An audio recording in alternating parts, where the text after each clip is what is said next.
loved his company so much he had to live in the building? Yeah, I think he was scared during the war, and they thought he'd get up there and this place was built like a prison. 6 inches or 7 inches of concrete floor, concrete walls. It was well built. Well, I can tell you how it started. I mean, they came down, the engineers one day came down to the cabinet department where we were working, and they brought a drawing down.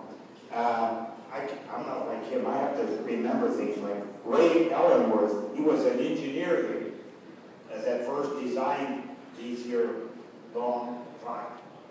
He was originally like the hand thing. The hand. He was originally in the Army, and he trained on airplane wings. So they had to make them strong enough, heavy enough, and still light enough, still powerful as to withstand 90 degrees. 90 degrees, that's heat. Wind, 90 degrees, mile an hour wind. And they did. When they first showed me the picture, I didn't see an actual motor at that time, but I was kind of nosy, guys. What kind of motor is going to push this clock around? And he showed me a picture. Well, I don't think you'd be able to see it today, but it was only about that high. And I said, that'll never lift this hand up. That's how much I knew. I was pretty young. Being 20 foot long, made out of aluminum, but when you figure out, you try to lift 20 feet of aluminum, probably aircraft aluminum, about 12 gauge, that's about an eighth of an inch thick, that's heavy. I said, that motor will never lift that hand. He said, not only will it lift the hand, but you can sit on the end and it still lift. Did you ever do that scenario? No, but there's a lot of people suggest I do. Sometimes we'll break it and do it.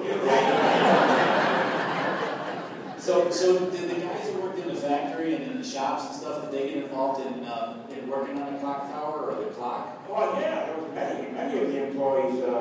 When he told them about a 4-phase clock was going to be bigger than a clock in England, you know, I think about 90% of the people didn't know how big that Big Ben was in the first place. Nobody ever seen it unless they went to England, you know. So they had no idea, because we did have a clock, you know, 4-phase clock tower here. If it's right where my thermostat, no, not thermostat, it's the Mercury. That's where the original clock tower was. And we had to tear it down and did some work on that. So what do you think Harry Bradley was trying to say with his clock? Well, he's trying to impress the world. Yeah. The controls we had, that's why it was made on octagon. That was a symbol of our quality work, and I think he did a pretty good job. But he did one thing he saved England from. You know, when he designed that clock, he didn't want to outdo him.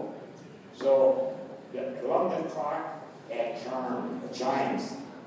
So he did not put chimes on his clock, so England still could say he had the largest four-phase clock with chimes.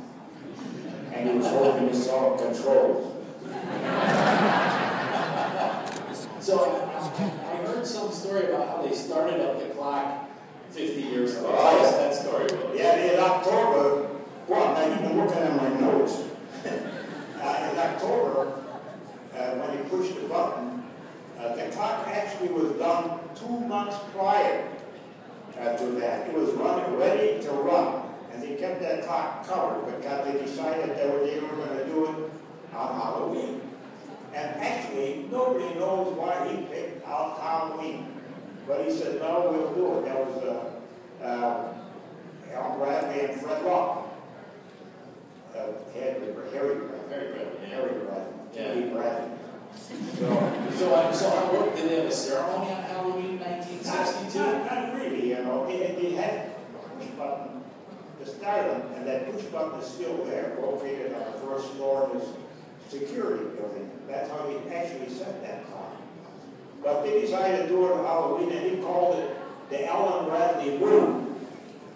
But at that time, this whole area, all around the town, was predominantly Polish. It was all Polish people. Soon it got the name of the Polish Moon. They got that nickname, and it stayed. You know, many people still can remember. It's called the Polish group. Not only that, this clock was accurate enough that the people around here could actually set their clocks. But you have to be old as me to remember. Most of these wristwatches, they never kept time. You know, like accurate, you always had to keep setting it. And if you had a car with a clock, that never kept time. So when it changes to daylight savings time, and they need to move it ahead an hour, or need to move it back an hour, it's a simple process. What do you do? Simple process, really simple. Right there in this security card where you have a push button, it's all you do is just push that button, and they're all synchronized. The 4 motors that run that I said would never work. I mean, they never stopped working. That's the amazing part of it. They've been running for 50 years. That shows you how bright I was then. When I was a young guy, and I thought I knew everything. You thought that clock wouldn't last 50 years, huh? I didn't think that either. Well, and did you think you'd be here for the 50th anniversary? I never thought I'd be here for the 50th anniversary. I don't know how come I'm here. I can only remember when I retired. That had to be in around 1985 or something like that. And I retired, and he gave me my 25-year pin, goodbye pin, and then shortly after that I was called back and they said they were going to buy me lunch, or anybody's going to buy me lunch, I run for it. So I came here, and they said they needed a program and they would like me to volunteer, you know, to help with a spaghetti dinner and a Christmas party. And I said, I don't know about that. They said, you have a lot of influence with the retirees. And they said, besides, you owe us $250 million. I said, I do. For one, he said, for the work you never completed when you were here.